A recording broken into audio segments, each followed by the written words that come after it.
Okay, so welcome to Middle Fingers Up. I'm your host, Kiran, and today's conversation is with someone I am so excited to share with you, Kam Bassier. Kam is a fitness and life coach for burnt out adults. How many of us can relate to that? I first came across Kam on social media. And I'm just going to tell you guys what struck me immediately was a video he had posted. I came across it. It was so genuine. It was so raw. It was so chill. And he was reflecting on the things we thought we knew then, you guys know then, versus what we're coming to learn now. And that message has stayed with me because isn't that what we're all doing? We're all trying to unlearn the things that we have seen and grown up with. We're trying to relearn, we're trying to pause, and we're even trying to rest. And I just love how Kam incorporates all of that in his content and the work that he does. And I just also want to share, when I sat down with Kam for a consult, I feel like all of you are going to leave this way too. I walked away with so much richness. I had to message him. I felt, when you eat that really good meal and you're like, I don't need dessert, I'm full. That's how I felt. It was real talk. It was no fluff. It was just a conversation about the things that we're going through in life and the things that we're proud of and the things that we're trying to figure out.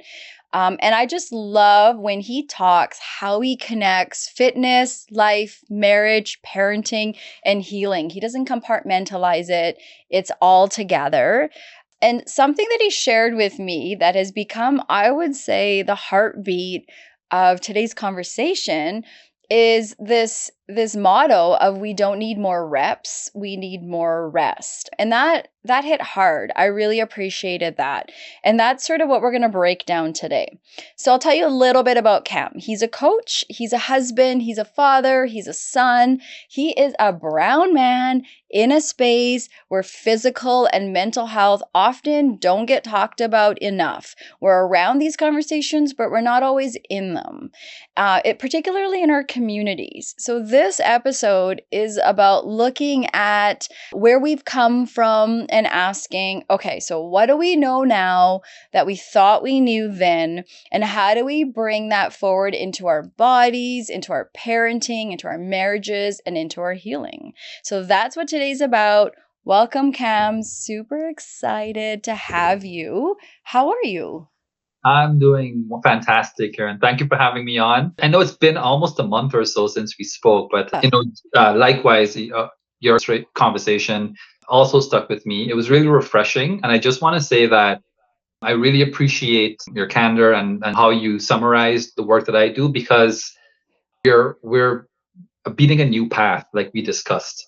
The message I'm trying to put out and the work that I'm trying to do, because generally the masses are still. I will dive into it more, very much locked into, the rat race. And so it is really satisfying when I meet like-minded people who understand the work that we're both doing. And so I really appreciate that. Thank you. Yeah, I'm glad that you shared those sentiments because that is how I felt when we spoke. You have a lot of presence when you talk, when you put your content out, and I just want to get more people. I think the joy of what we have on social media is not everyone is for us, and so for people out there that are like, well, maybe I don't like what Kiran's doing, maybe you'll love what Kam's doing, because it's another person from our community that has lived very similar experiences, and the way that you go about sharing it, I think there's a lot of people that can connect to it. But before I do go on, is there anything that I missed or that you want to add, another hat you wear, or anything in the intro that I provided? I think it comes through in my content, but what I really am is a student of life. I am obsessed with human nature and life and how we live it, and sort of looking around at other people and taking notes and trying to figure out what's the best way to go about this thing. Like, it feels like we've been sort of plopped on earth with no manual. And then, we'll dive into it some more. We don't get to choose our parents. We don't get to choose where we're born. We don't get to choose the food we like, and the tastes we have. It's just sort of like a luck of the draw sort of thing. And, we often forget how influenced we are by our environment. And so, above everything, husband, dad, coach, I am really a lifelong learner of whatever the heck's going on here on this spinning rock, flying through space kind of thing. So, yeah, I think overall, I really am just really intrigued by the human experience. Aw. You're so humble. I think when you enter spaces with that mentality, how can you not walk out having learned something when there's that level of curiosity? And I see that when we talk. I feel that when I am on your page, and the truth of your reality, your marriage, your life that you share. I think there's so much to connect to.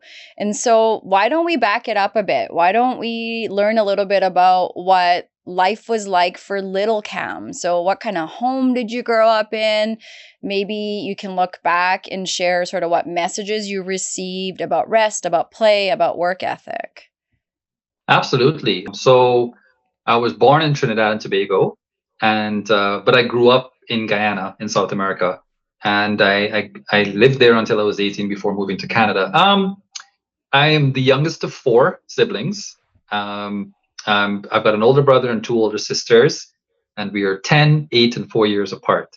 So, that's sort of given me right off the bat a unique experience in life. There's the firstborn, and we understand what happens with them, and the middle child, and the second middle child. And I feel like, looking back, I was at a unique advantage being the fourth born, because by that time, now being a dad, you being a you put a lot of attention into the first one or two. By time three, you sort of like, you kind of have it figured out, and then the fourth one is sort of like, he'll learn on the way kind of thing. And I feel like that was sort of my experience, where I had a lot of freedom to be myself and to observe and to learn, not just from my parents, but my three other siblings. And I would say that, looking back, you don't know what you don't know. And so we're learning from people, and you're just assuming truth. You're assuming that what you're picking up from the people in your life is the truth. And so one of the things, and if anyone's been following me for a long time, I've always made content talking about sort of the tumultuous relationship between me and my dad. And so that has been sort of like a narrative in my life for as long as I've been alive, where in Guyana, if you're not familiar with it, while now it's known as the fastest growing economy in the world because of the oil find and whatnot, in the 80s and 90s, we were either the poorest or second poorest country in the Western Hemisphere. And so there's a lot of poverty, there's a lot of corruption, there's a lot of crime, there's a lot of hardship.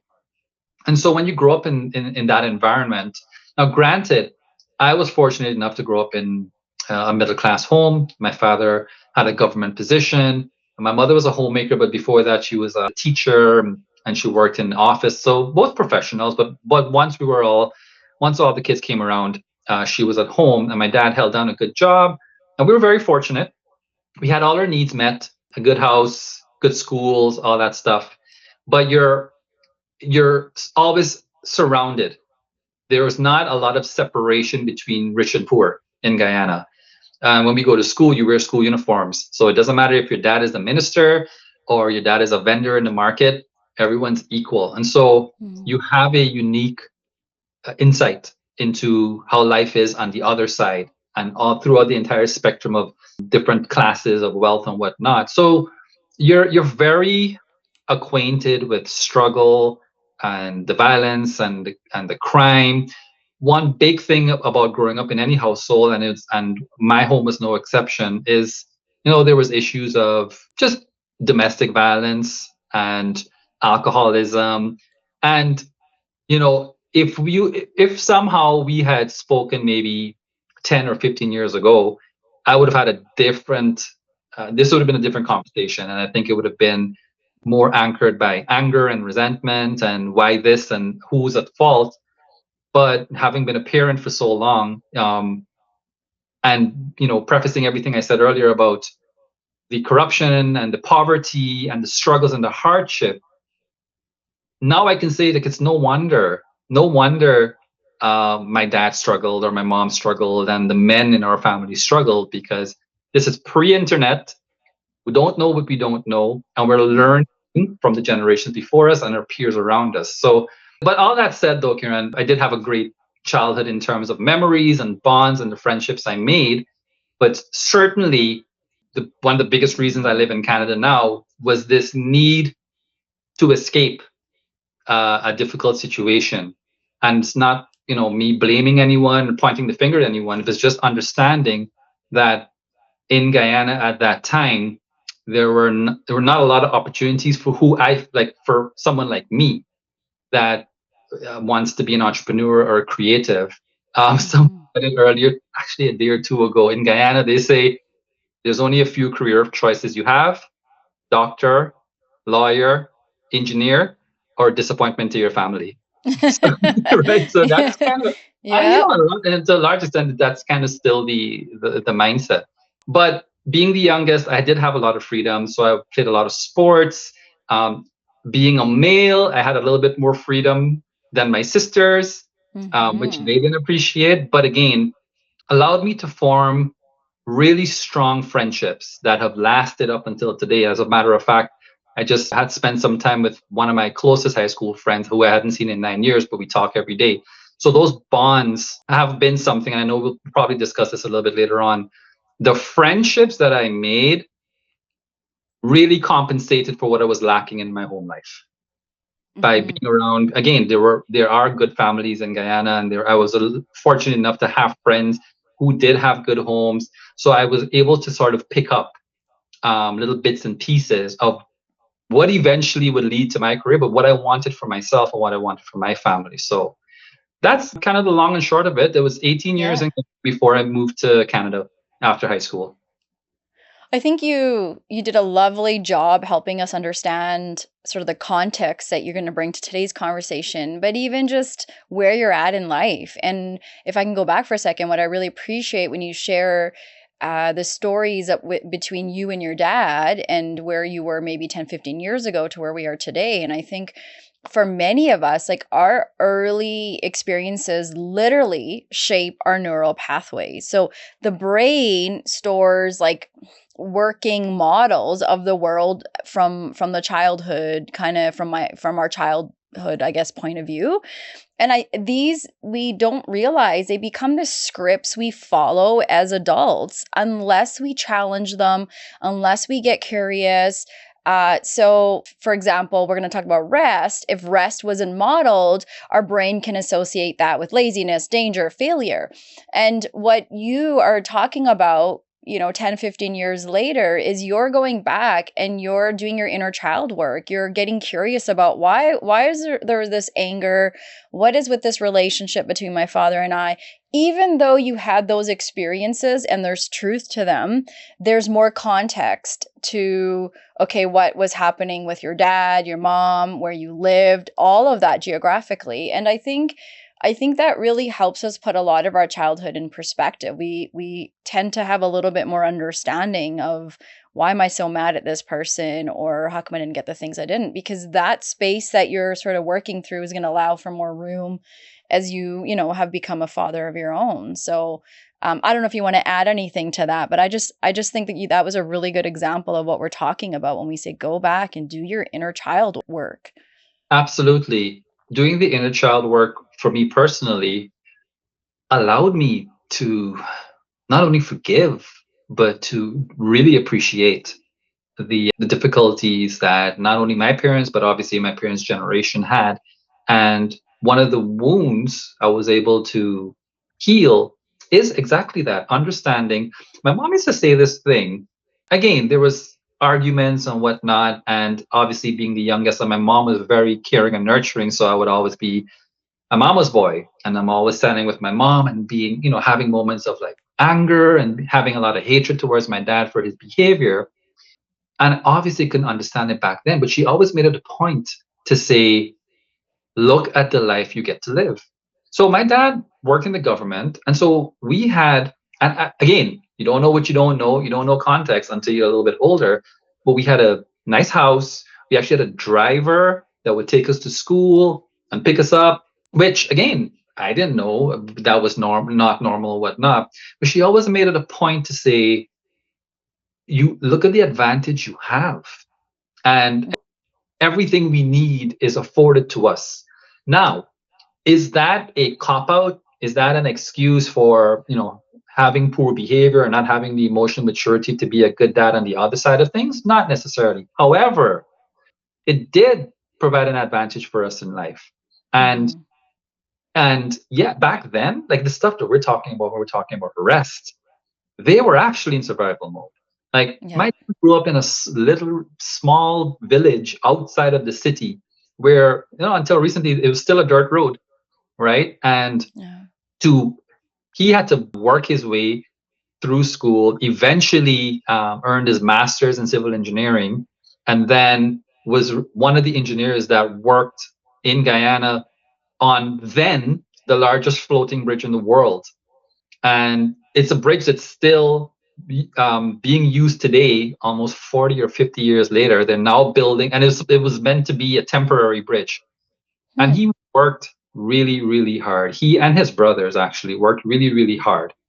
But as a child, I don't see that. I don't recognize those things. And so now that I can look back on it, and we spoke about it in our consult last month, I didn't know what all the stuff that was on his plate and the struggles he had. I didn't understand that same thing that we talk about. He couldn't give what he never received.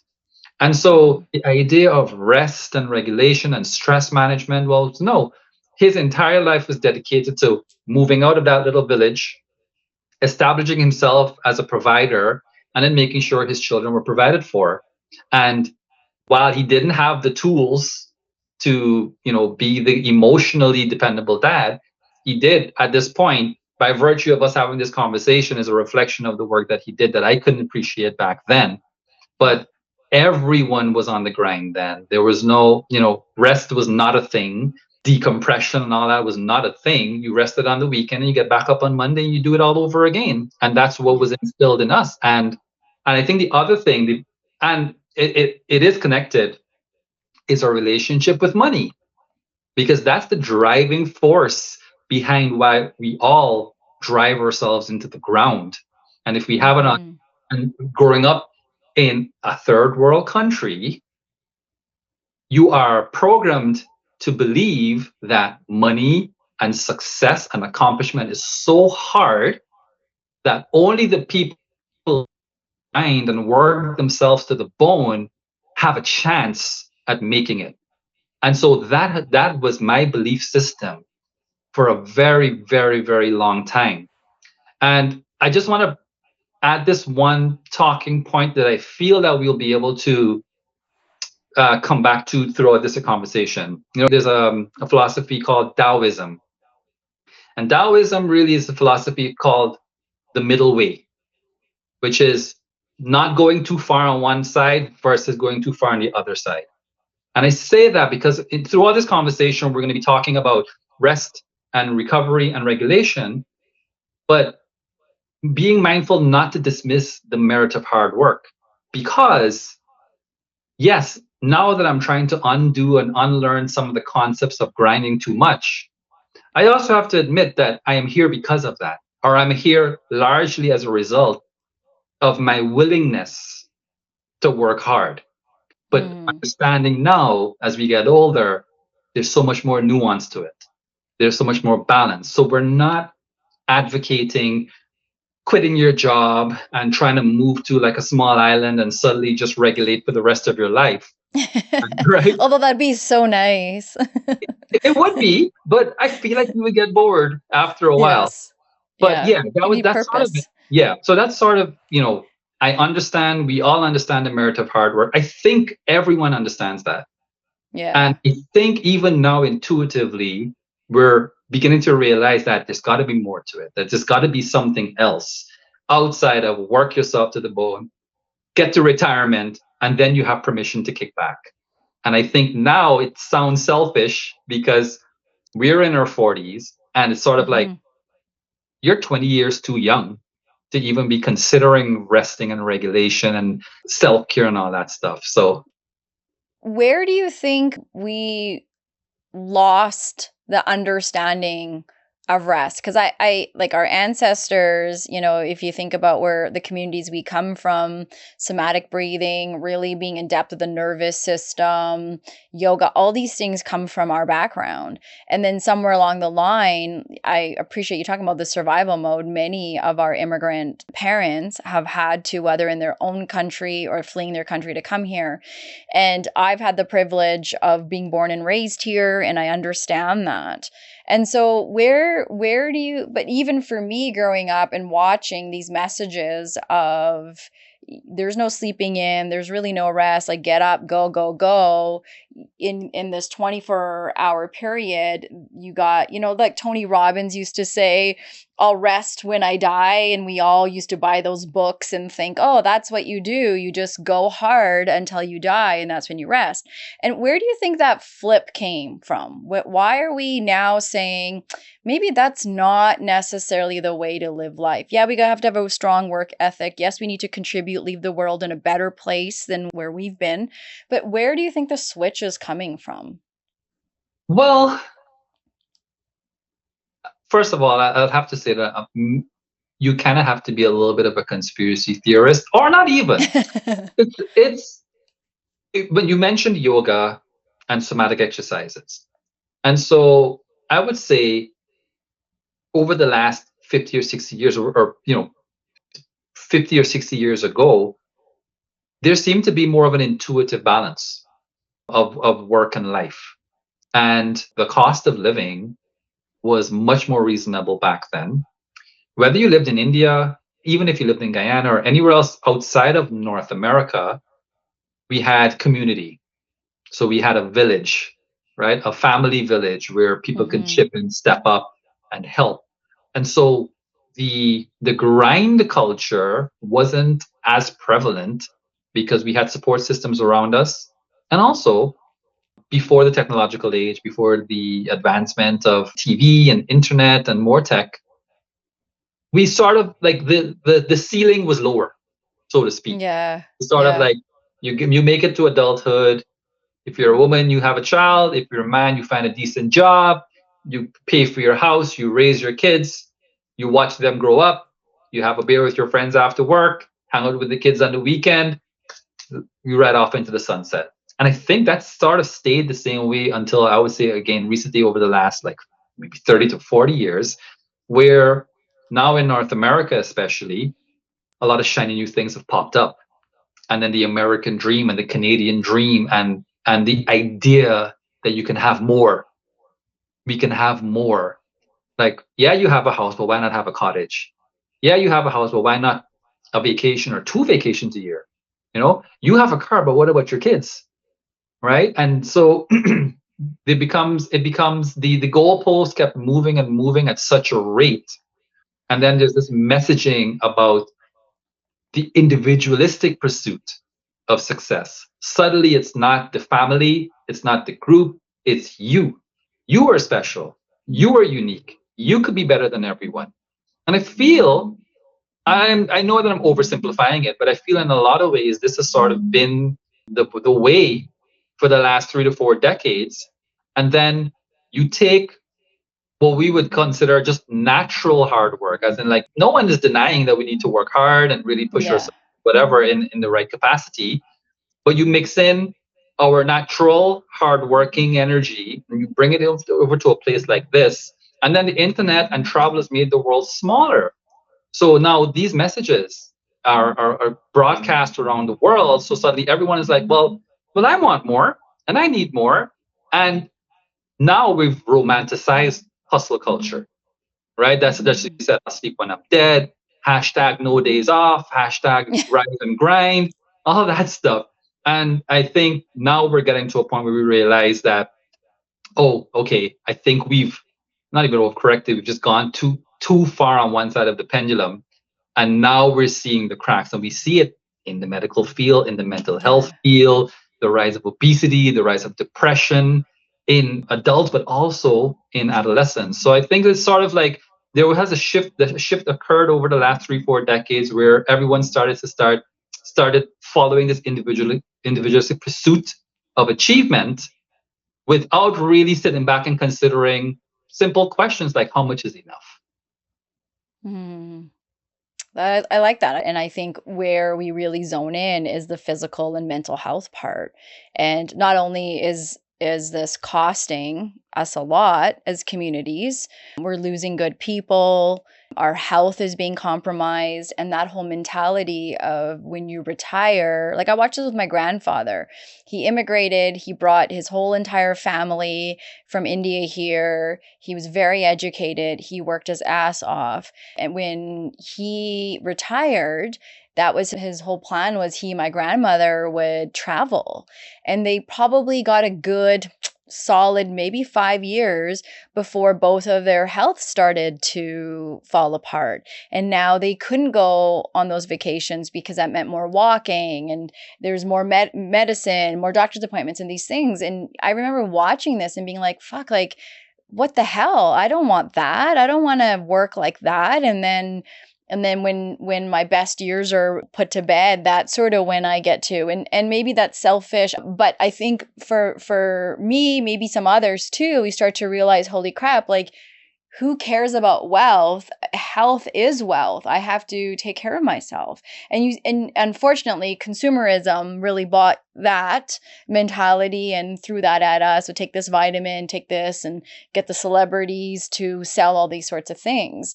And I think if we kind of transition as we're getting to know you and we're starting to see sort of how you're scaffolding, building your foundation, getting to life coach fitness, maybe we can sort of move to this place of one thing that you speak so passionately about is that fitness isn't just about lifting heavier, doing more. It's actually the opposite, slowing down, it's listening, it's resting. And so I'm curious sort of at what point did you have to sort of relearn about health and fitness, because this has been such a big part of your career, your calling. So what flipped for you? Yeah, absolutely. So we're going to have to go back to when I was 18 and what got Yeah. me fitness, because that was a primary driver. And so as a brown guy, a lot of brown men grow up really skinny at first, and you're always obsessive about putting on muscle and size, whatever. So I was almost 6 feet tall and I weighed 120 pounds. So Oh, I wow. was a beanpole. And so there was one summer before my last year of high school, I was doing my push-ups and my pull-ups and drinking weight gainer and all that stuff. And then one day after school, I was about to change off to go play basketball. I didn't want to run all the way back into the school change room to change out, so I just took off my shirt quickly and then threw on a t-shirt to go on the basketball court. And then within earshot, there was a girl saying, "Oh man, some people should not take their shirts off in public." And that Okay. stung, but that became the driver for me to get into the gym. So the reason I share that story is because, and I think we can all think back at some of the best things that have happened in our life where the origin story had nothing to do with the outcome and how we would actually evolve. I got into the gym because I was just sick and tired of how I looked. And I too looked at fitness as, oh, build muscles and look nice in your shirt and look nice shirtless or whatever. And really, Kiran, that was the extent of it. I just wanted to stop being skinny. That was my Mm. motivation. But I would say, and it sounds dramatic, but after the very first workout, I felt like this is not what I expected.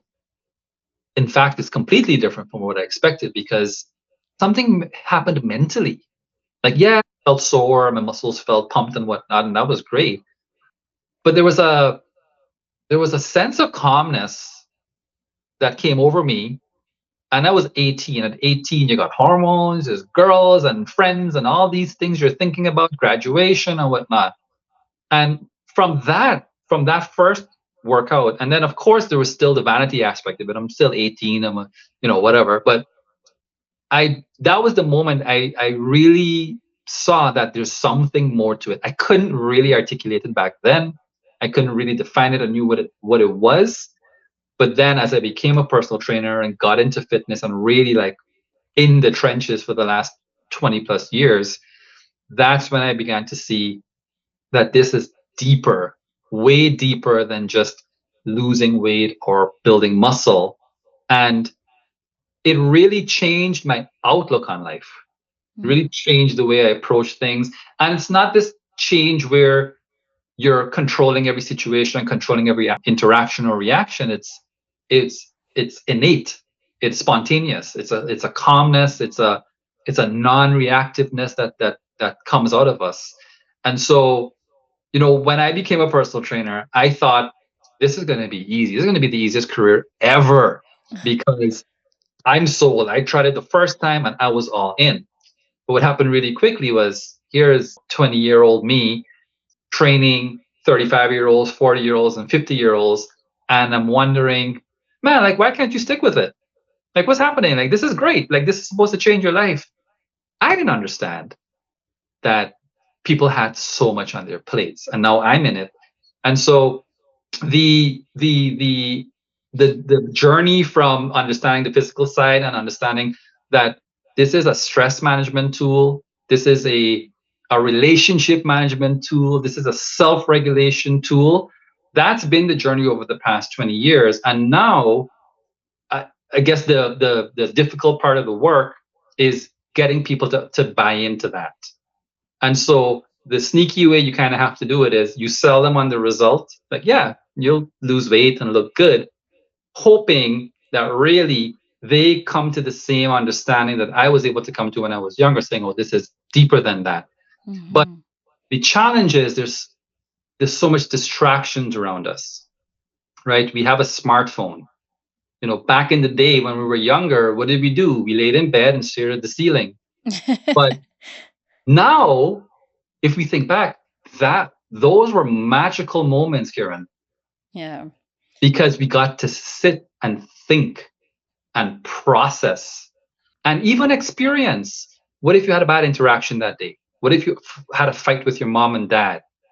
Now it's screw your mom and dad, and you go in your bed in your room and you're on a phone. And as you said, you're disassociating. We were lucky enough to not have devices in our face so we can sit back and process. And so you're talking about transitions. We can transition from one thing to the other, like huge point. Yes. Absolutely. And so with the internet, with tech in general, yes, we can do so much more. And then we've inevitably taken on more. And so now we've sort of like put ourselves in this corner where we're overcommitted ourselves. We have work, we have responsibilities, and then of course we have social media, which is everyone's highlight reel. So now we're moms who are like super fit and they have this beautiful house and their children are perfect and everything is perfect. And here is the regular mom with her hair all scraggly and she's feeling like, what am I doing wrong? Right? How does it look so easy for everyone else? So there's, that's a whole other can of worms about the misconception of social media and whatnot. But we just have so much on our plates now. And then we've been imbued with these lessons like work, grind, hustle. And then also, especially in Indian cultures, sacrifice. Sacrifice for the family. Sacrifice for your kids, for your husband, for the family name, for reputation, everything. And so while we don't have physical shackles around us, we are shackled with expectations from our friends, from our family, from society, from just keeping up with the Joneses. So and so has a house, we're still paying rent. So and so paid off their mortgage. So it's just what's the pill that we can take? And that pill is your health, is your fitness. And the last thing to that is that And I have a little coaching group with my clients, and I've made this distinction that in the group it's us, and then there's them in the outside world. They in the outside world, no one is going to tell you to slow down. No one's going to tell you to rest. No one's going to tell you that it's okay. No one's going to tell you that, hey, don't believe everything that you see on social media. And just as a side note, the reason I challenge myself to be so transparent on social media is just that, is to say, yeah, I have a beautiful wife and I have healthy, happy children and I live a great life where I get to sort of work on my own terms. But I have my own struggles too. We have conflict too. The answer is not some sort of antidote that suddenly you're going to have some awakening and then there's going to be no more trouble. The real work, again, coming back to the middle way, is not trying to run away from suffering or hardship, but learning how to live with it, how to build yourself up in such a way that you're not denying or running away from it, but you're ready for it, you're armed for it. And of course, one of the most important ways to do so that we don't talk about is rest. Like we talk about life being up and down, and we're always on the up and the grind and the grind. And then we expect to work 4 or 5 months straight, 40 hours, 60 hours a week. And then we expect to go to the spa for 3 days or expect like 1 week in Cabo and we're supposed to come back rested. But instead, the day before you come back, you're faced with dread because you have to and jump back into even it all over again. while you're at the 3-day spa or in Cabo, if you think about for everyone individually right now, how many days does it take to get work and all the list of whatever your life is consumed with put away to actually be present and enjoy where you are? So you spent all this money to be here, and then you wonder why when you get back, it's like, I need a vacation from my vacation. Yes. How much do we say that when it's like, whoa, what, and I like guilty of it too. I'm not sitting here saying I have the answer, but that, paying attention to those signs of, why don't I ever feel rested? Why do you think rest feels harder than pushing ourselves to the max? Like, it's so silly that I'm even asking this if you think about it, right? Like, people can be up for 22 hours going balls in, working out at the gym and running a marathon and being the best parent and cooking and cleaning and whatever. Just everyone think of your own list because you all have it. How is that easier to do than rest? And I'm talking about real rest. I'm not talking about autopilot in front of Netflix binge watching The Real Housewives. I'm talking about legit rest. Like, why is it so hard for us why is there a competition between rest and pushing ourselves to the max? Yeah, well, I think there's two things. The second thing is the easy one. We don't know how to, but that's connected to the first one, which is as much as we don't like to admit it, as social beings, we are listening to cues from our environment and from our society, and it's all around us. Our society glorifies hustle. Like, how many times do I have to hear an immigrant dad talk about the neighbor's son who works 14 hours a day and then studies 2 hours at night and then goes up and now he has this, and that's what we do. We glorify hustle, we reward it. When someone's working themselves to the bone, we say, what a hard worker, thank you. And we like that, we want that. And if you talk about, if you're the people pleasing type of person, that's a double whammy. 100%, Because if you want any sort of validation, any sort of praise, then you need to do something for it. You need to show that you're doing something for it so that your peers, your family will say, good job, you've done enough. Don't take too long, get back to it. So it is just and if I could pause, if you even think about in our South Asian communities, immigrant communities, no shade on how we were brought up, but let's be honest, a lot of parenting was done conditionally. So, you get to speak as a son, but as a brown daughter, like we had brownie point systems, and you are a good daughter if you are following A, B, C, D, and there's no teaching how to think for yourself. It's following these steps to get to the finish line of marriage, babies, whatever it is, our family is conditioning us to think is the thing to do. And so we're outside world is doing this, and then in our own homes. And you had said this in our consult, like, we always looked outside of our home for the problems and the issue, but majority of it is in our own home. And I think the grind culture, it really gets driven and wired in our brain in how our parents would go and treat us, reward us when we brought home the Absolutely. report card. Like, the report card's a classic example of how many treats or gifts did you get versus how many scoldings did you get, So Absolutely. sorry to cut you off, but I just wanted No, to, no, like, no. it just kind of Actually, came yeah, up. I was like, oh my God, this is going back to that inner child that's work of an like, excellent point. there, I recently worked with a client a few months ago who's a nurse and of Guyanese background and lives in the US.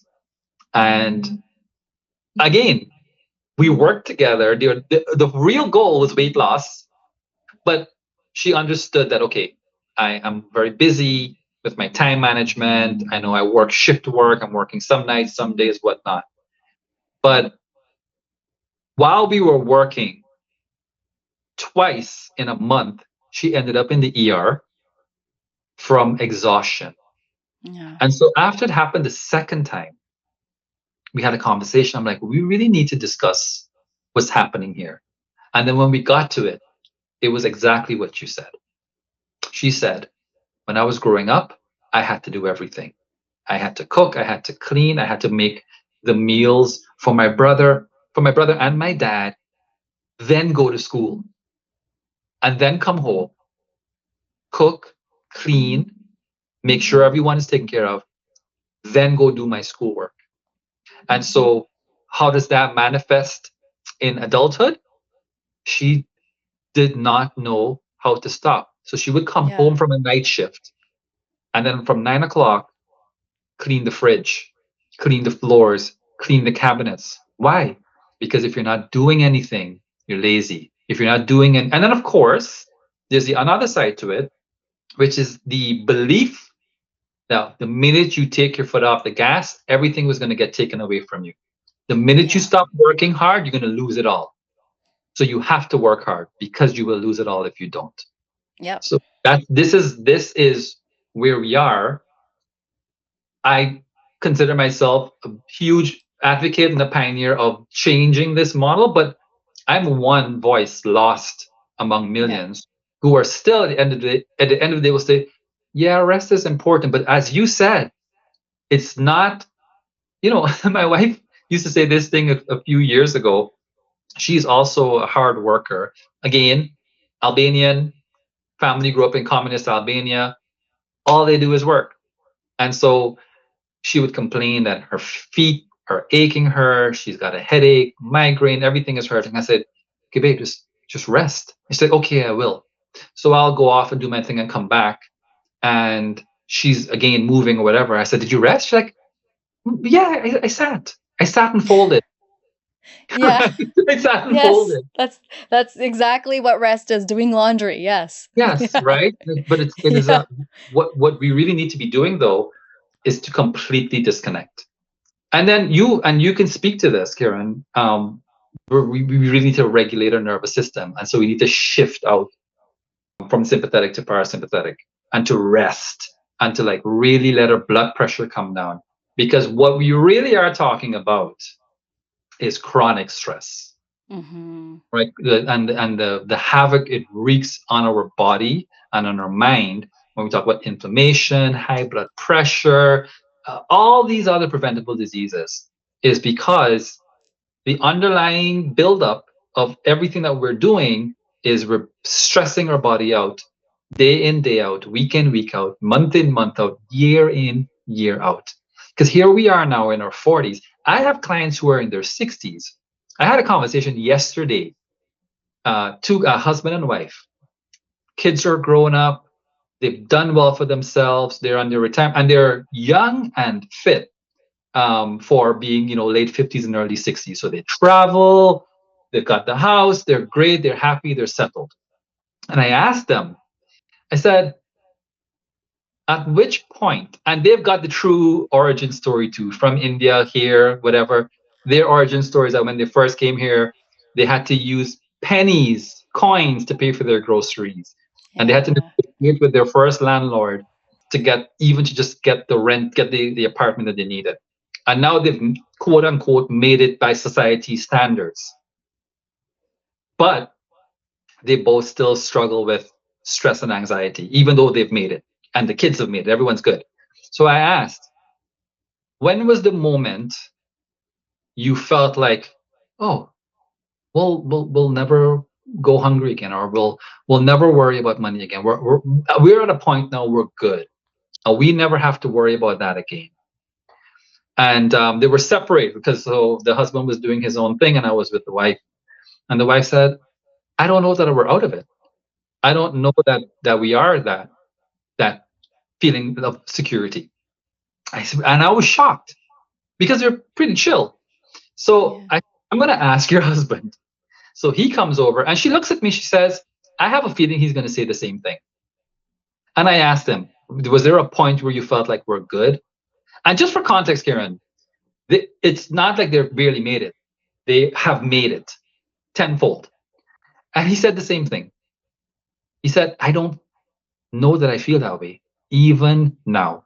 And they both acknowledge that it's absolutely a perception thing and not a reality thing. Mm. They know they went to Abu Dhabi. They've been 6 or 7 places already this year. But the fear, the stress of survival mode for 4, 5, now 6 decades does not go away, as we said, with a week in Cabo, with a weekend. It is long, intentional work. And then come back to the beginning of our conversation, the inner child work, Mm. understanding. I can tell you that the father of that husband I'm referring to is mad at his son for retiring when he could be making more money. Yeah. That's and so they really serve as a microcosm for South Asians, for Guyanese, Jamaicans, all Yeah. in. That's really what it is. That once you flip that switch to work so much and to give everything to this work, it's not an easy flip back. That takes a No. lot of work. You know, what you're talking about here is this, like, how the nervous system is up against this grind culture like you're talking about.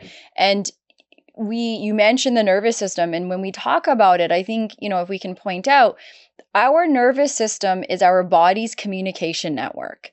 And so when you think about this couple, and they could genuinely be in rest mode, and like you said, it's generations and years and experiences that have flipped the switch off. And I think this is what happens to us. It's this nervous system, this communication. It's made up of the brain, our spinal cord, all the nerves that run throughout our body. And if we think of it as a wiring that connects everything together, it's meant to carry signals back and forth. So it lets the brain know what's happening inside and outside of us. And that's, how we sense danger. That's how we feel safe, calm, hungry. All these kinds of things get activated. And when the system gets stuck in on mode, always alert, like many of us would probably describe our parents or grandparents, maybe even us, or off mode, shut down, it can affect how we think, feel, and show up in our relationships, parenting. And it's the core part of why our stress levels, our cortisol, everything is at this like high survival place, and we can't just flip this switch on and off. We've trained it through those neural pathways from watching our elders and, our role models, our aunts, uncles, parents, siblings, whoever was our community, watching them go, go, go. That's sort of how our neural pathways have been built to understand what rest means and doesn't. So I think we talk and think, oh yeah, like I'm going to rest. And like you said, I'm going to go to the spa, but we're so disconnected from what our body's actually telling us. And we're like, oh, I'm not even stressed. Like, I have a great life. I'm so privileged. Totally, absolutely to all of that. But it doesn't mean our nervous system's out of whack. So, what would you say to someone who equates still to this day, even after this conversation, rest with laziness, or that genuinely feel like, oh yeah, that's not me. My nervous system is like in a great place. And even to these burnt out adults that are listening to their bodies instead of ignoring them, like what would you say to us to pay attention to when it comes to laziness, rest, you know, all of this sort of burnt outness? Well, I think the first thing is you can't fool yourself. So if someone is in that state of mind, then they're generally very visible markers.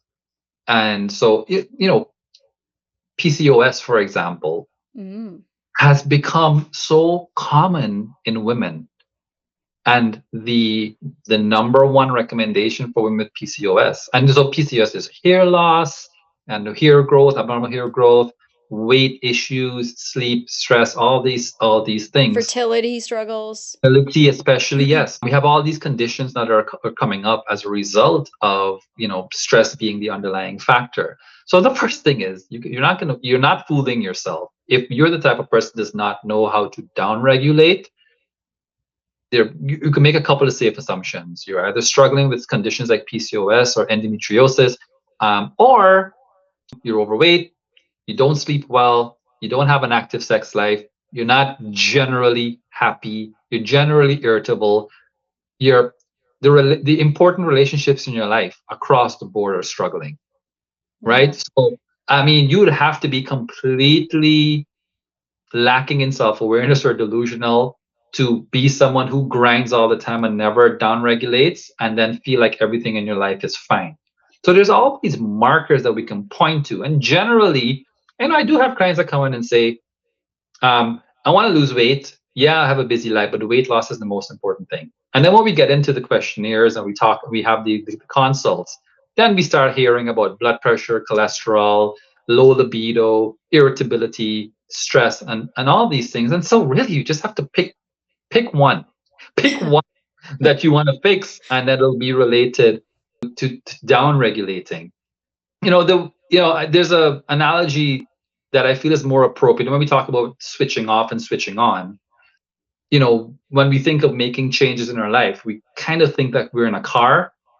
We just need to make a U-turn, a quick 3-second U-turn. But the reality is we're more like a huge cruise ship.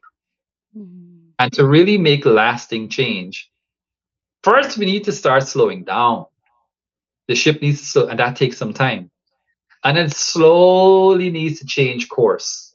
And so for a ship to make a complete U-turn, we're talking hours, or at least an hour. It's because a longer time than just a quick U-turn. And that's sort of how we need to think about downshifting and regulating, that it's not an overnight thing. To your point about people denying that, like I said, the symptoms are there. There are going to be, and if you look at their life, yeah, you might have, and again, there are people who have reached the level of attainment, right? The job, the house, the cars, and whatnot, but they are generally unhappy if they're not down regulating. There's always this sense of what else more is there to do, and then they keep moving their own goalposts because it's easier to keep doing what you know, right? The devil it's easier to keep doing that than to actually take a step back, which in my opinion requires a lot more courage. Yeah. To be able to sit alone. The first thing I ask people who struggle with these sort of conditions with regulating is how much alone time do you spend? And most often there's none. Oh, on the drive home. Or are you driving in silence? No, I'm listening to a podcast or listening to music or talking to a friend. Like, that's not down regulating. So there's it's a process, and it's also like anything that we do, it requires repetition. Right? You need to get more practice. Just this weekend. So my wife is a coach and she works with other women, but she also is her own case study in learning how to downregulate. So we had this plan, and actually Carolyn is a great example because again, She presents really well. She's on social media. She's fit, great life, works with clients. Everything looks great. But she will very openly admit that she struggles with depression and anxiety and all, and the big one, down regulating. So this weekend, the kids go back to school next week. So we send them for a sleepover for 2 nights. The goal was, I'm a great down regulator now, right? I'm Mr. Chill. I can shut off whenever I need to because I put the work in. My wife, on the other hand, is still working on it. So the plan this weekend was to film a bunch of content, get the house cleaned, get all these chores done. Of course, spend time together. But that was it. Like, we had 2 days. We can get a lot of stuff done. And then we just sat down. We had lunch. I think we turned on a show. And then she's like, I feel like I need to do this for the rest of the day. Like, I'm feeling really tired and I would just like to rest. And I'm like, of course. And Kiran, we ended up spending both full days. We did the minimum we needed to do, but we spent the majority of our time on the couch, talking, eating, relaxing. At the end of it, she said, on the one hand, this was the most quote unquote unproductive weekend, but it was also the best weekend. And I could feel myself needing more. And that's if we can just get some buy-in there, give it a chance. Because it's just like meditation. You sit down to meditate for the first time, it's a mess. Yeah. Like opening the door to that secret room where you store all your junk and everything comes spilling out. Totally. And it's the same with down regulating. It first you're buzzing. And if anything, you will notice right away that there's this buzzing in the body, right? The wired feeling. That takes time. But the more you do it, the better you get. And your body keeps score. The body knows. We get into a whole tangent about, the personalities and stuff. But the body knows, and it will tell you that it wants more. But here's the thing. Are we listening? That's it. Yeah. We have to listen to the cues in our body, because there's two forces. There's Jekyll and Dr. Jekyll and Mr. Hyde. There's Frankenstein's monster. There's the devil and the angel. So there are always two aspects to us. And what we call the ego, or the pain body, or the conscious versus the deeper self, that side comes back and says, hey, it's enough. We've done enough. There's so much to do. This was nice, but we got to get back to it. And now we're getting into a whole discussion about trust, because what we're demonstrating unconsciously is that we don't trust, as you said, the cues from our body. It's talking to us, but it doesn't yell. The outside world yells, the pain body, the ego yells, but our deeper self whispers. And the only way we can hear those deeper messages, like what we're really being pulled to, is if we actually put ourselves in an environment where we can be quiet, and we can down-regulate, and we can catch our breath. And that's exactly what happens on January 1st, over the Christmas holidays, when we all collectively get to, it's sort of like society gives us permission this one time of year to sort of like put life on pause. And what do? We drink, we connect with loved ones, we get downtime. And what happens? We recommit to our health and fitness goals, because something very important happened there. We had time to reset, back, to reflect and say, shoot, I really have been neglecting myself. I need to do better this year. And then we set the goal, and we buy the gym membership, and we hire the trainer, and we clear out the pantry. And what do? We do the same shit starting January 1st, and we fall back into the cycle. So come February, March, instead of remembering what got us to that clarity in the first place, which was what? It wasn't that it was Jesus's birthday.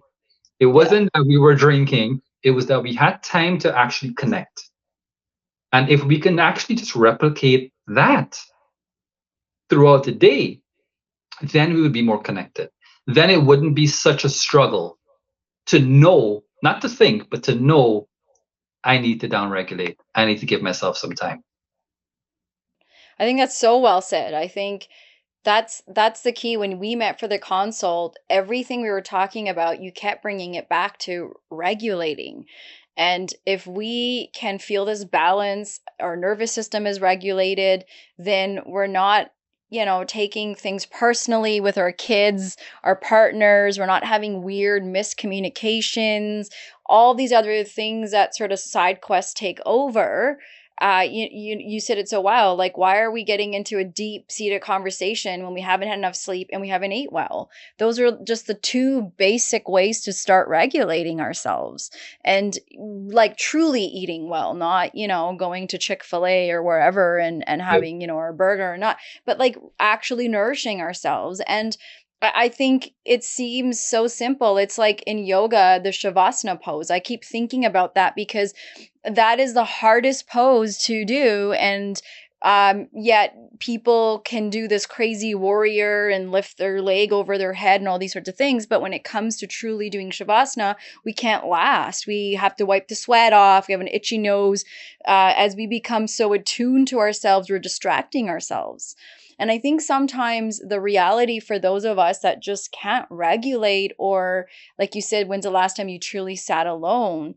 When we can't do that, I think we have to face the reality or have a one-to-one with ourselves about unresolved scary things, trauma that's unresolved, bad things that have happened to us. One of the biggest ways that many of us have taught ourselves to cope over the years since childhood, when no one maybe was there to give us strategies and the things that we needed, we distracted ourselves. We started to think of the exciting things. It's like when a kid is scared of the monster under the bed, you say, no, think of think of Christmas, think of Santa, instead of addressing where that scary monster thought is coming from. And so we've distracted ourselves. And now as grown-ups, we can't be alone in our head with ourselves because we haven't dealt with some shitty ass things that have happened to ourselves. So the cost to regulating ourselves means going back and addressing those deep-seated issues that could be intergenerational, even could be coming from our mothers or fathers, from our generation, all these sorts of things that have led and brought us to where we are.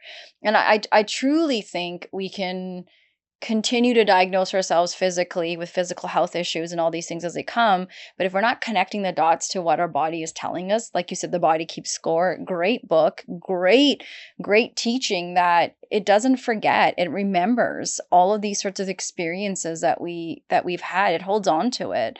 And so we like to convince ourselves we've forgotten it or we're over it or we're fine. But the reality is, until we actually address it and work through it and understand that's going to be part of our history as we move forward, we're not okay, we're not fine, and we're going to keep falling back into this vicious cycle. And so, yeah, go to Cabo, go do those things, but here we are again, right? We keep coming back to this. Like you said, the cycle after January 1st, Yes. February, March, all those things that haven't stuck. And so I think you talk about self-care isn't nice, it's necessary. You say that, and you talk a lot about how to address this place of becoming stuck and where's the work in being unstuck. So what are some ways that people can become aware that maybe this is part of what regulating is addressing that stuckness and truly understanding what self-care is versus buying into something that, again, consumerism has taught us, buy this mask and put it on your face or whatnot. Great, fun things, but that's not actually calming our nervous system. That's actually not regulating us. So how do you talk to your clients about it? How do you and your wife have these kinds of conversations about, okay, how do we get unstuck? Right. I just wanted to add one more point. You're talking about the nervous system regulation and going back and addressing trauma. A big word that's really correlated with regulation, nervous system regulation, is safety. Safety. Bingo. Yes. So Good we point. have grown up in homes where we were not necessarily feeling safe. Yeah. And that feeling of not feeling safe has stuck with us, so that we have to keep working to run away from an invisible monster that makes us feel unsafe. And so, and I know this is a really broad generalization because some of us have trauma from our parents, from poverty, from abuse, from things that have happened to us. And I just want to make this point because, and this is sort of me also learning as a coach and making the changes that are appropriate because I'm seeing where I need to do better as a coach. And for a long time, Kiran, I was a big proponent of we've got to dive in, like we've got to get to the root, we've got to figure out what happened there, and I've heard horrific stories, but now I'm understanding that it's a two-part process. Yes, we have to deep dive and we want to become familiar with our motivations and why we do certain things, but it must be partnered with work. It must be partnered with some sort of action. I'm not talking about the grind action that we're referring to, we're talking about the regulation action, like the intention, right? So that we can see the past and the effect it has on us and how it still triggers behavior in us today. But then we have to be actively working on correcting those behaviors. And I'm saying that because a lot of us sometimes get stuck in this healing inner journey. And I've known many, many people, women especially, that have spent the last 5, 6, 7, 10 years feeling that they need to put a neat bow on the past before they can move forward. And it doesn't work that way. That's another cycle. That's another way of getting yourself stuck. But when we talk about feeling unstuck now, I think the first thing you have to recognize, you have to be able to recognize this intuitively, is that you do feel stuck in a sort of cycle or a loop. Even when we have moments of motivation, we'll have the motivation. There's this nice dopamine fix we get. We feel happy and inspired. It's a new thing and we're ready to start and we go all in.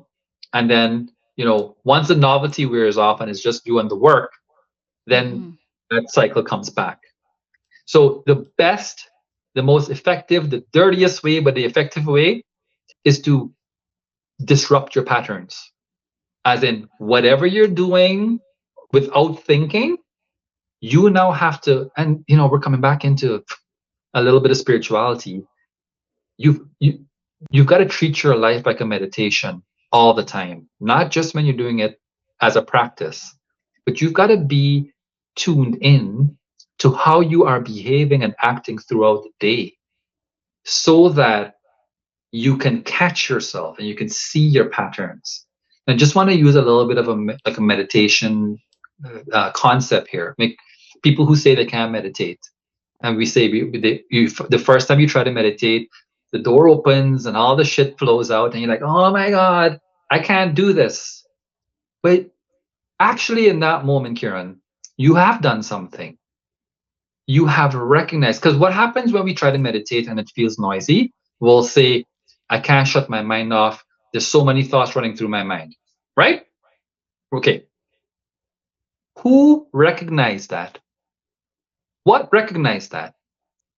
There was a recognition of thoughts racing, meaning that without even trying, you have created separation between the I and the me. That there is a deeper observing. There's an observing behind looking at everything that is happening. That's magic. You created that separation where you're like, oh, I noticed that I think a lot. Who notices that? And to which I would say, sit in that seat. Sit in the seat of the observer. So there's a point, just indulge me a little bit. There's a point, there's an observer observing you and your actions. So what I would say is, be in the seat of that observer. And for 3 to 4 days, without trying to make changes, observe. Observe your reactions, observe your choices, observe what you do when you feel stressed out, observe what you do when you feel overwhelmed, observe what you do when you feel happy. When you finally get to escape the thing you're trying to escape from, observe what you're doing then. And you will come to so many recognitions about yourself by observing your patterns. And when you observe your patterns now, then you can know easily what to disrupt. Yes. And it doesn't matter, and it's not something crazy. It can be something as simple as in the morning when I wake up. The best pattern disrupt is to wake up right away. So wake up earlier, set your alarm, don't give yourself a chance to think, and pop out of bed. That's a disruptor right there. You're actually in shock. You're like, okay, I don't do this normally. Okay, I'm here. Next thing, splash some cold water on your face. These things sound basic, but it is shaking you out of that routine. Then you can go outside, get some fresh air. And what you're doing is you have disrupted that cycle so that you finally allowed space for something new to enter. And you get to choose what enters. What am I going to think about today? Well, I can think about what I'm grateful for in that moment, and we can find anything, even if we're going through relationship issues or issues with our kids or work or whatever. There is something in your life right now that you can say, "I'm glad I have this," Mm-hmm. right? Or or slash and how do I want to show up today? Like we're taking all of these, like they say the mind is a terrible a faithful servant but a terrible master. And for all of our lives, we've been a servant to our mind. We're dictating. Oh, the mind says this. Okay, I'll go there. Oh, it says go here. I'll go here. But we have the power to say, wait, hold a second. We don't have to do that. And so simply asking, how do I want to show up today? If you have a difficult meeting or a uncomfortable confrontation that you're gearing up for and you're nervous about, not what am I going to say? How am I going to be? What energy am I going to show up with? What are two or three things that I can get done today that would make me feel like today was a good day, right? We have the power to point our GPS, our mental GPS, to have the day that we want. And then when you go out, go through your day, another pattern disrupt, middle of the day. What do we do when we're working? I'm going to power through it. I'm going to power through lunch. I'm going to power through this and power through that. Do we even really get ahead? How many times in our life have we powered through things and said, yeah, I'm so glad I powered through that. Now I can kick back. No, you Yeah, powered through one thing to make room for the other thing that you were exactly. doing. So my point is the problem is going to be there. We have, sometimes when we're in difficult situations, if you have a business, sometimes to pull myself away when I used to own a gym, I would ask myself, is this problem going to be there tomorrow? Yes, I'm going home. So in the middle of your workday, give yourself 2, maybe 3 little 10-minute breaks. Get up from your desk, go outside, splash some cold water on your face, do something fun, stretch, go for a walk. All these little ways of breaking the routine again allows you to kind of connect back. Oh, I remember this morning I said I wanted to show up like this, and this is what I wanted to get done. You're keeping, I like to say every day can feel like January 1st if you're aware enough to tune your attention, right? If you break up those days into little breaks now you remember what you did this morning, you course correct. Maybe you kind of lost your mojo, you take that little break. Maybe, just maybe, you eat your lunch, not in front of your computer, not Mhm. watching something. Maybe you just eat your lunch and just eat your lunch, right? Nighttime, same thing. Make a decision. A lot of us don't have any boundaries. We don't say this is the extent to which I'll go, right? We're really like a leaf in the wind and we're just going with it. But what if you had a boundary and said, at 9:30, doesn't matter what I'm done, if how much I've done, and at 9:30, I'm shutting it down. I'm gonna light an incense. I'm gonna take a bath. I'm gonna do some self-care, moisturize my skin, right? Maybe read a book, right? From there now, maybe I reflect on my day. This Yeah. morning I woke up and I said I wanted to show up like this person, and I wanted to be this way during that uncomfortable confrontation. Did I do it? Am I proud of how I acted? Could I have done something better? Now you're auditing your day.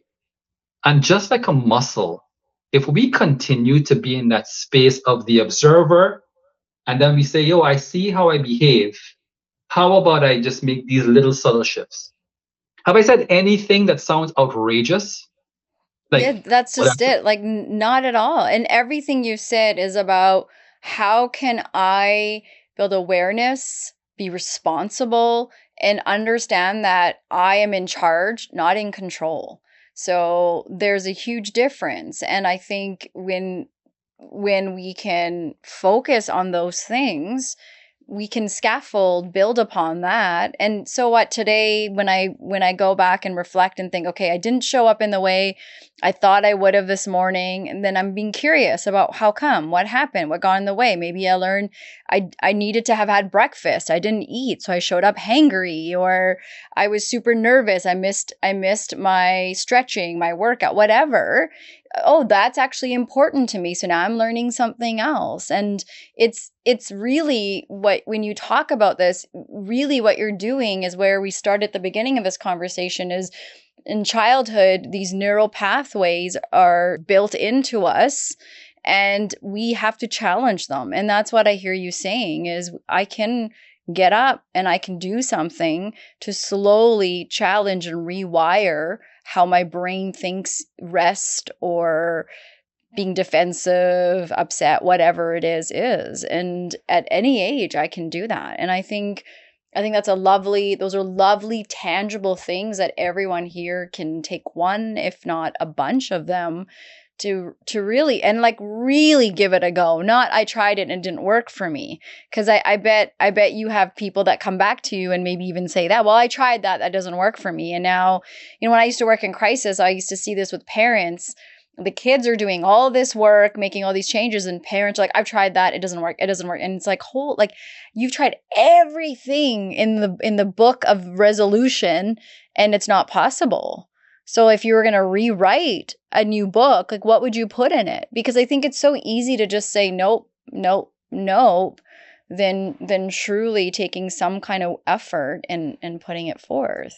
absolutely. And to your point about the neural pathways, repetition is what Yes. strengthens neural pathways. And this is why I love tree analogies. I love plant and tree analogies because they're really, really sort of like side by side, a great metaphor for the human experience. And so, whether we talk about fitness, weight loss, regulation, building a business, being a good parent, spouse, whatever, this analogy fits. When we plant the seed, and the seed is intention. We plant the seed of this intention that we want to set. Health, wealth, business, whatever. A lot of stuff has to happen beneath the soil. A lot happens beneath the soil before that bud can shoot through the dirt. It has to break through the seed. It has to really grab onto the soil, right? That's the infrastructure.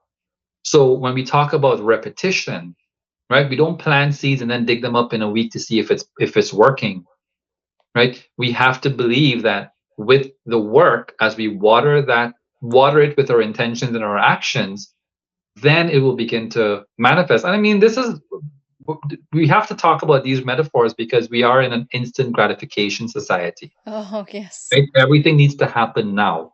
I would say that's probably the not the toughest sell, but that's the main thing I have to speak about when I do a call with a potential client.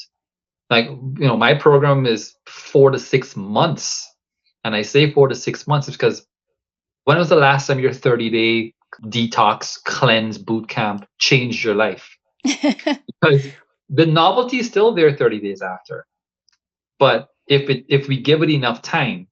And the other cool thing I like about the plant analogy is when we finally see that little shoot poke out from the soil, that represents a very small percentage of the entire plant.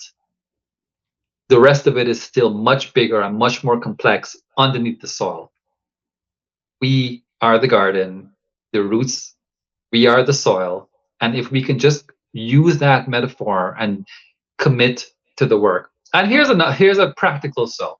I'm always fighting with people about the time frame. How long, Cam? How long is it going to take? How long and really the main focus, I'm going to imagine, is how does my body look good for Cabo? Essentially, Yeah. that's how people must come starting off. I got a wedding coming up. I have an event, so I need to work backwards from that to look good. Absolutely. Well, okay. There, Depending so on I know. how cool I am with this person, it'll determine how truthful I am or how blunt I am.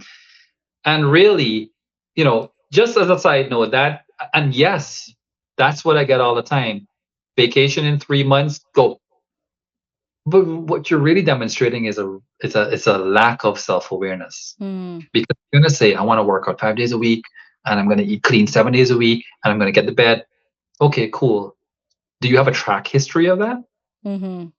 Like, when was the last time you actually locked in for 3 months? Never. But today's the day. This is Yeah, the why time. now? Yeah. Why now? But it's not going to work. Yeah. You have to know your weaknesses. You have to know what your level of ability is before you set these lofty goals. And then again, we're thinking too far ahead into the future. But I tell people sometimes, not all the times, did it take you 3 months to gain 30 pounds? No. Right?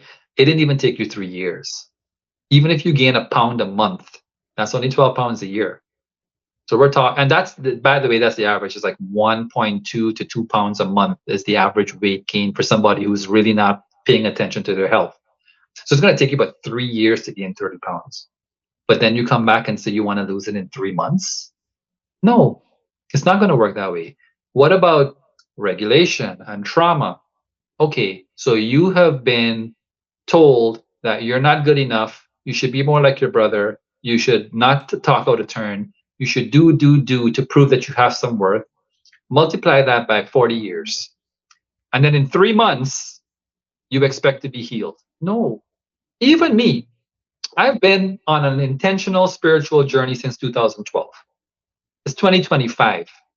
I still apologize to my kids for getting grumpy and losing my temper, Of course, right? yeah. It is a process that we have to commit to. But here's where you might get some buy-in. We spend so much time trying to find a quick fix. In fact, we'll spend years trying to find a quick fix. But the reality is, if I say it takes 6 months to a year, yes, the initial response is, yeah, that's so long. But here's the thing, Kiran, 6 months to a year is going to come and go. We were just talking about how fast summer went by. We were just talking about, wow, what a brutal winter. I can't wait for summer to hit. It's September this weekend. We're You know ninth what? year. I just celebrated my 6 month sobriety of not smoking, ingesting any weed. So Amazing. like that's on one hand, it's like, holy crap, it's been a minute. But on the other hand, it's like I literally the next 6 months is going to be just as quick because that's how time works. Yeah. That's how But it works. we when we start the process, we think that's too long. But we're not committed. It's not important to us that we're our commitment to it is for all the, like you said, the faulty, wrong reasons. I want to Yes. look great in that bikini or whatnot, but it's not part of my everyday lifestyle. And meanwhile, my nervous system is like shot, acting so high with cortisol levels, stress levels that no matter how much I try to work out and lose that weight, no wonder I'm gaining and I got dark circles under my eyes because I'm not doing the basics of sleep, rest, and whatnot to regulate to be able to see results. But it's like we struggle with the science of our body because, like you said, we want it now, we want it quick. Somebody might look at you and your wife and think, oh yeah, easy, I want to look like that too, just write it down on a piece of paper and I'll just do it. But we're not understanding how that my We're body type 13 is years different in. than your wife's, right? Talk about that. Yes, on social media, you're seeing us in 2024 and 2025. You weren't seeing us in 2012 because we were a freaking mess. Yeah. We Yeah. were also dishes piled in the kitchen, ordering takeout, running on fumes. When I had the business, we had two young children, and it was go, go, go. And then we suffered the effects of not regulating. Yeah. And so you asked about sort of like what we did, or what we do as a couple. It is constant communication, constant, peaceful, well-meaning constructive communication, not word vomiting, oh, you did this or what that, but just sort of like really trying to understand the other person's perspective, what they need from me, what I need from them. And it never stops. But here's the thing. When you get into any sort of healing work and regulation work, on the one hand, we say 6 months is too long. On the other hand, when you finish a week and you had a great week and you go through the weekend, within the blink of an eye, you're like, oh, I got to do this shit again Yeah. next week and do it all over again. We have to make one thing clear. This has to be a choice, like a deeply intentional choice, and it is going to be uncomfortable. I don't want to say the word difficult, because when we say difficult, I'm thinking of people in war-torn countries and impoverished countries. That's difficult. Let's keep it real. This is uncomfortable. Going to bed in your nice, warm, cozy duvet with nice night lights and a nice temperatured room, that's uncomfortable. That's not difficult. However, and again, so coming back to that Taoist principle of the middle way, we have to embrace the difficulty. You have to consciously embrace the discomfort that comes with any change. That's where the growth is.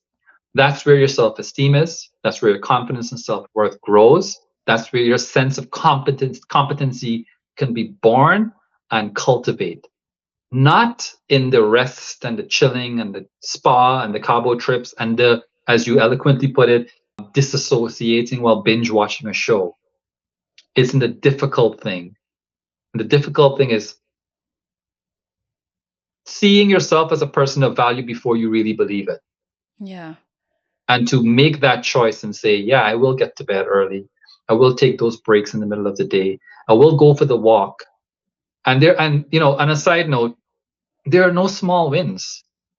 I think I made a video recently about, people always saying, oh, I didn't get to the gym, but, I went for a walk or I had a salad, and, we're minimizing these small actions.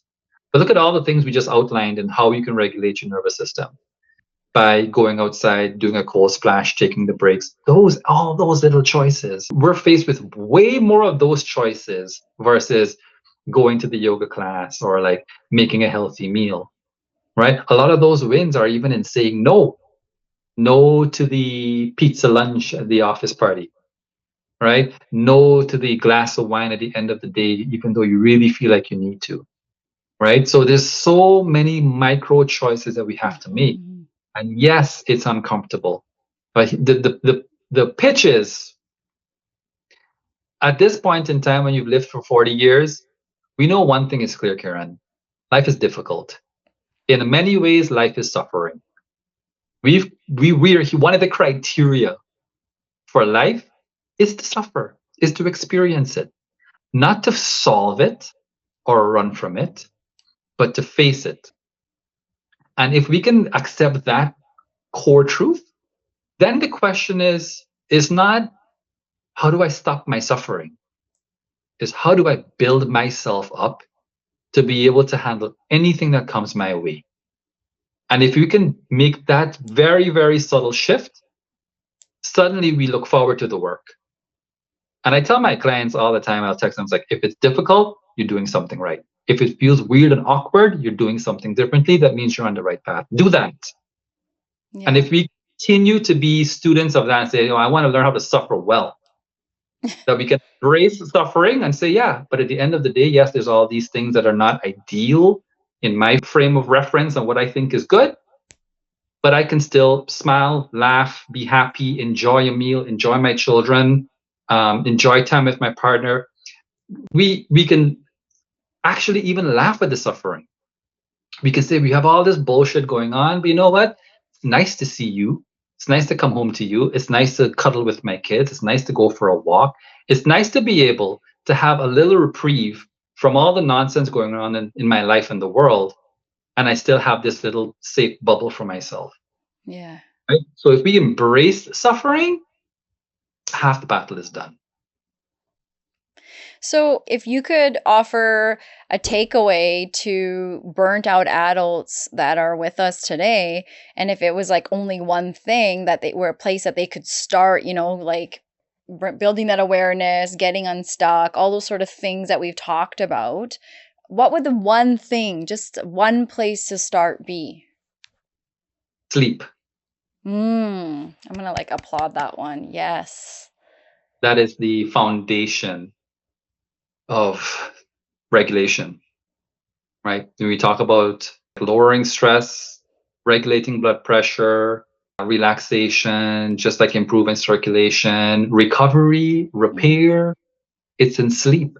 It is the hardest thing to do. That's why I feel sometimes this life is sort of like an upside down sort of walking irony, because the hardest thing to do is the simplest thing that we have to do, which is sleep. If we can really repair our sleep. When I say sleep, though, I mean not just shutting your eyes for a certain number of hours, sleep quality. Yeah. So it is falling asleep. Yeah, it's normal to stay awake for like up to 20 to 30 minutes at most. If you're falling asleep as soon as your head hits the pillow, usually indicates that you're exhausted. But there's nothing wrong with falling asleep right away and being exhausted after a good day's work. That's fine. But if you get to, it's getting to sleep and staying asleep. So I would encourage anyone, if you're at ground zero, magnesium glycinate is a great supplement to help with sleep. And there's all these sleep aids. I'm not a big advocate of too many sleep aids. I would say the best way, if you're not, and if you're like me, where you're trying to do it without too many supplements, though I do highly recommend magnesium supplementation, because the benefits stretch beyond sleep. Vitamin D is digestion and all that as well, right? Yeah. It's involved in so many functions of the body. But if you want to get your sleep back on track and you're struggling with the falling asleep and staying asleep, the best thing you can do then from there is to be physically active. So going for walks, going to the gym, taking a class, tiring out your body, burning off that pent up energy, especially if you have a sedentary job, getting your sleep back on track. So tiring yourself out, staying away from the stimulants, the sugary drinks, the caffeine, and hydrating just with water. Then if you can fall asleep, stay asleep, immediately you're waking up calmer, you're waking up more alert, you're waking up feeling more rested. And then you actually are able to focus a lot better. So when we talk about, the morning routine of, the cold splash and going outside and whatnot, off a good night's sleep, those practices become natural. Yeah. Really nice. You want to do it. Your body is in a calm state and you gravitate to those behaviors. You're not in a rush to start your day. Yes. I say, the two most important hours of your day is the first hour when you wake and the last hour before you sleep. Why? And so, well, a lot of reasons, but I think the main one is you can catch yourself. Like you can catch yourself before, because when we say autonomous and automatic, 90% of our thoughts and actions are repetitive. And so we're talking about breaking cycles and we talk about pattern disrupts. If you can catch yourself first thing in the morning, before those cycle of thoughts enter, and you just start going into like these automatic behaviors and actions, you can prime your mind. You can prime your mind to what you want to do, what you want to accomplish. And at the same time, guarding yourselves against distractions. So you're doing two things. When you say, I want to get X, Y, Z done today, you're also implying A, B, C, X, W, whatever, are not on the agenda today. So you focus on what's necessary, you sidestep and avoid what's unnecessary. At the end of the day, that last hour, say you come home tired and wired, you had a stressful day. Like we're not trying to hope that we don't have difficult days. So let's say you had one of those difficult days and you're overworked, you're tired or whatnot. That last hour is your opportunity to downregulate. Because the worst thing we do is we're on the laptop, we're sending that angry email, we're trying to wrap up this. We shut the laptop down, we turn our head and close our eyes and expect to fall asleep peacefully. It doesn't work that way. But if we can cue our body, and this is where we can take advantage of our senses. That's why I say light the incense, right? Or I like peppermint, so I put Yeah. my nose, and yeah, refreshing feeling sort of cues me that it's time to down regulate. It's down, and what happens is as you do that repetitively, your body is cued. It's like classical conditioning. So the minute you light that candle or incense and you shut down the laptop, suddenly your body's like, oh, we know what's happening here. Yeah, it And then you're activates the nervous system, like those essential oils, all of that. Absolutely. yeah, Yeah. right. And then once you get into that routine, that last hour, and then you lay down, and if your goal is to get 7 hours of sleep, that means you need to be in bed half an hour before you sleep. It's not, I'm going to go to bed and expect to fall asleep right away. So if you spend that last hour down regulating, reflecting, journaling, and this is a very powerful time. So journaling or reflecting allows you to finally process any thoughts that you weren't able to address during the day. Yes. So you can, so to speak, put a nice bow on the day, set your intention for the next morning and say, tomorrow, this is the plan, this is how I would like to show up, this is what I need to get done. And then you go to sleep and you wake up. What you're doing is you're maintaining your connection to what you really want. Right? And that will serve as a motivation throughout the day to continue on the path. Whereas right now, a lot of us are just sort of waking up with barely enough time to start the day, going through the motions, and then passing out at bedtime because we didn't get enough time to decompress. So the first hour and the last hour, if we can really take charge of those 2 hours, it really sets the tone for the day. Okay, this is like so well said. I know we were going to talk about marriage and parenting, but I'm going to pause it, and I think I'm going to invite you to come back. And I think a lot of what you said, it's clear to me and probably to lots that it's very well connected to marriage, to relationships, to parenting. When we start with ourselves, regulating, learning about ourselves. Like today, you've talked so well about healing requires conscious engagement. And the whole psychology of resistance often comes from this cognitive dissonance, like two things kind of happening at once. So our brain avoids change because it feels like there's a threat to identity. And it's easier to repeat. You talked a lot about repetition, and it's easier to repeat what's familiar, even if that familiarity is harmful. Going for the drink, staying up later, having an argument without eating, all these kinds of things that become our bad habits, than to sit with discomfort of this change. And you said that really well. Like, it's not about difficulty. That's a whole different part of this world we live in. It's about discomfort, being uncomfortable with something. That's how we generate. That's how we have lovely conversations about racism too, disrupting this sort of script that we're so used to finding ourselves in. So awareness, like you've talked about, just like practicing, you just mentioned journaling. It could be therapy, working with your wife, body scans throughout the day, as you've talked about. All these sorts of things help us shift out of this autopilot of wake up like a robot, go like a robot, and then end of the day without having any kind of intention. And then we don't really feel fulfilled. We're hitting cheap dopamine hits, shopping, addictive things, social media, scrolling, all those kinds of things. We all know there's reasons why we're doing these things. So before we wrap up, though, and let you have your final say of whatever you'd like, I do want to move into one of my favorite parts, the segment of what you want to put your middle fingers up to. So this could be lighthearted, this could be whatever it is that's on your mind. That's sort of coming up. So anything you want to add to what I just said before we jump into middle fingers up? I know, yeah, I'll be happy to come back again if you have me and get into the relationship side of things. But just to sort of like put a little bow on everything we're talking about, we want to approach this in a way that the goal is to feel good. And when we feel good, we're better people, we're better husbands, moms, wives, friends, sisters. Like this is the work. I think, we were talking about the why we need to do it and the problems we're trying to fix. But the goal is that when you do this work, you're going to feel amazing. You're going to feel like a fog has been lifted. you are going to feel like, what have I been doing this whole time? I'm 40 years old and I still have those moments of like, man, I thought this way for all my life, and I just realized how really unproductive that is. So this work, you know it's working when you feel good, and you will feel good.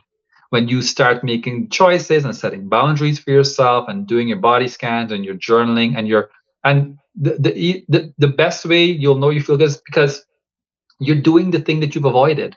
And then when you lean into it, immediately you're like, oh, that enhances your self-worth because you've Yeah, done something quote unquote difficult. So this is feel good. You know it's working when you feel good. And it's amazing how many ways and how many tools you have available to feel good.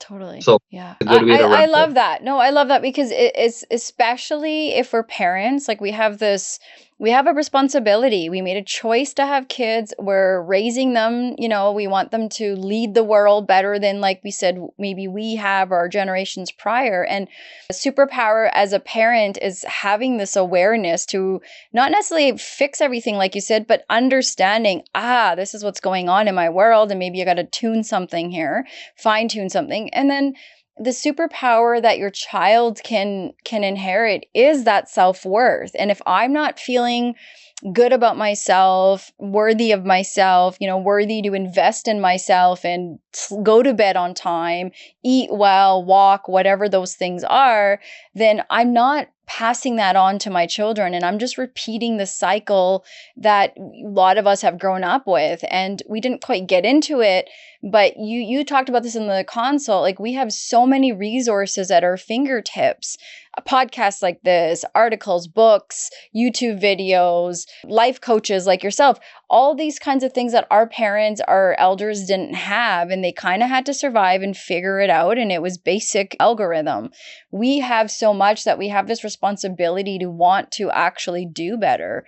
But it doesn't feel like anything if we're not feeling, like you said, great about ourselves, that we're worth this work and worth being curious. And as you are the student of life, we just walk around acting like we know everything. So I think I do want you to come back, because I think there's like a huge area in parenting that our communities are just starting to learn, as our age group is starting to understand how to break barriers. And so there's lots of conversations that are new to a lot of parents in our culture, in terms of, okay, this, our kids are watching, like we were watching too, so who's to say that they're not either? And how do we break out of these things?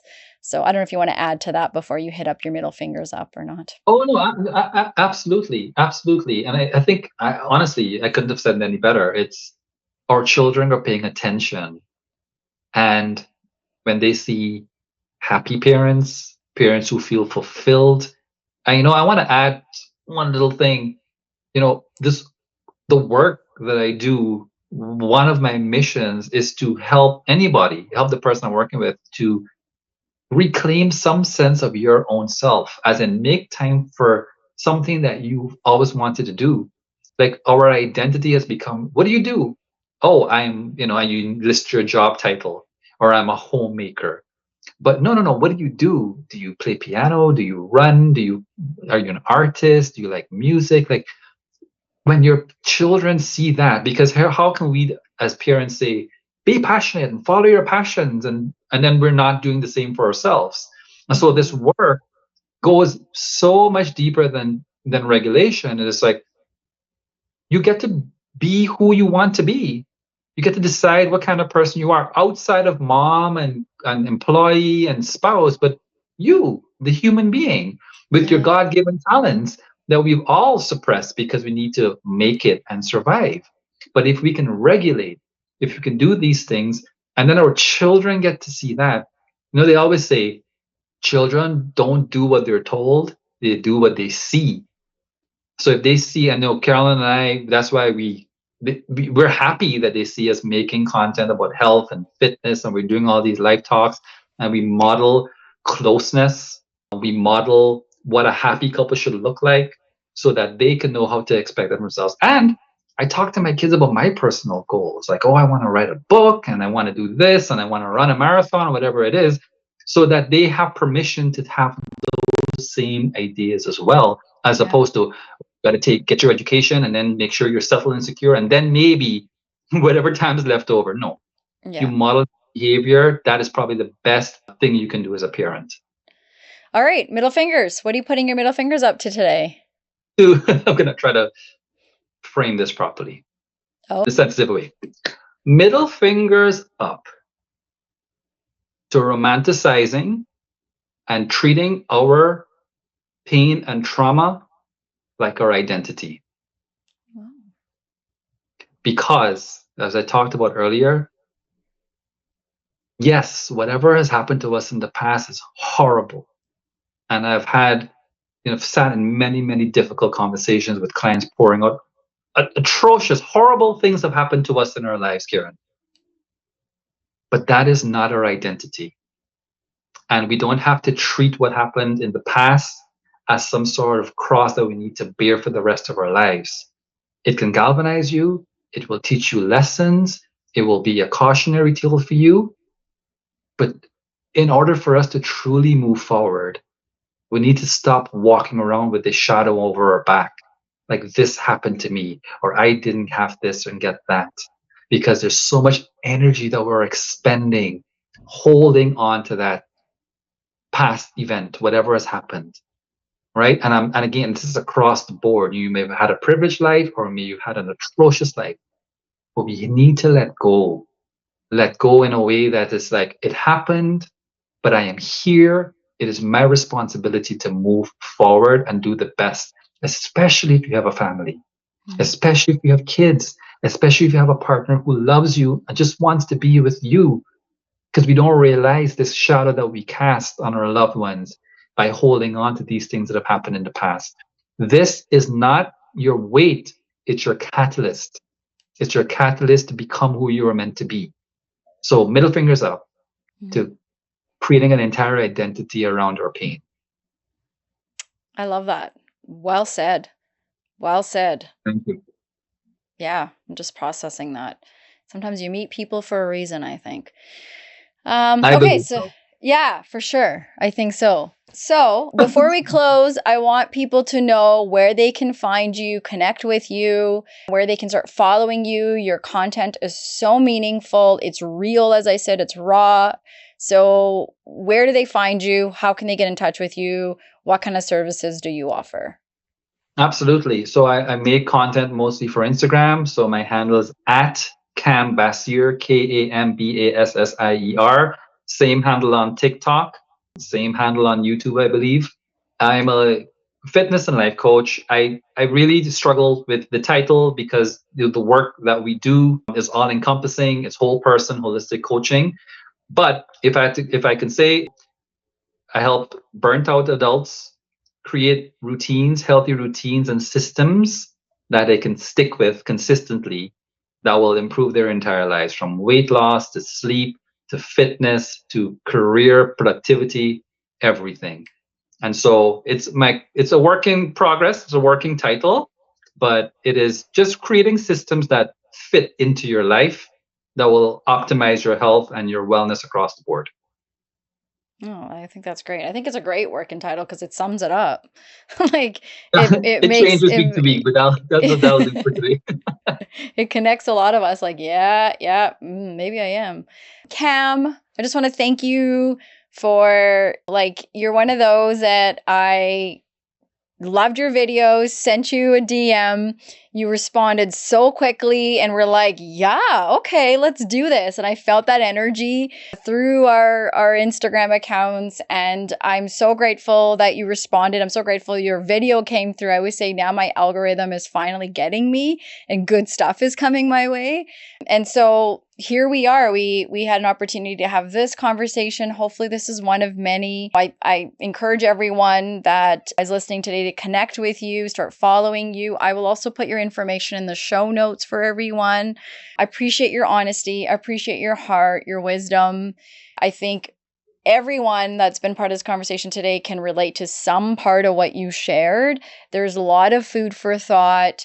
This whole what we knew versus what we're trying to know. I think we all can connect to that to some level.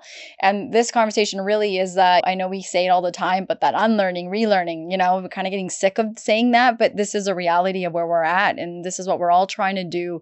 So it's nice to be part of a community where you feel like, oh, I can talk to people like Kam who are living it, breathing it, in his home with his wife, with his kids. And that adds to our community, right? Our collective approach that we all come from, getting out of that individualistic mindset. So thank you. It was a humbling, healing conversation. It's work worth doing. We're all worth it. And so I don't know if you have any last words before we say peace out for the day.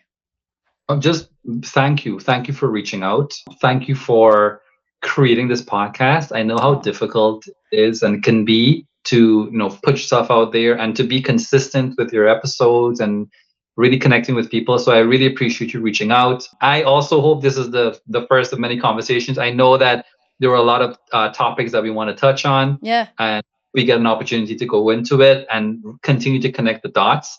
But I really appreciated the work you do, Kiran, and I encourage you to keep going because you are going to reach a lot of people and help a lot of people like us. So thank you. Thank you for having me. Oh, I appreciate that. That's awesome. Thank you. For everyone listening, I always say, these conversations are door openers. We're just scratching the surface. So if you want to add to this conversation, you have some depth, you have some questions, we love it when you reach out. We love your feedback. We cannot do any of this work without all of you. This is a community we're building. So send us your feedback, send us what you liked, what you didn't like, and let's continue to have more conversations that are like what Kam and I talked about today. So thank you.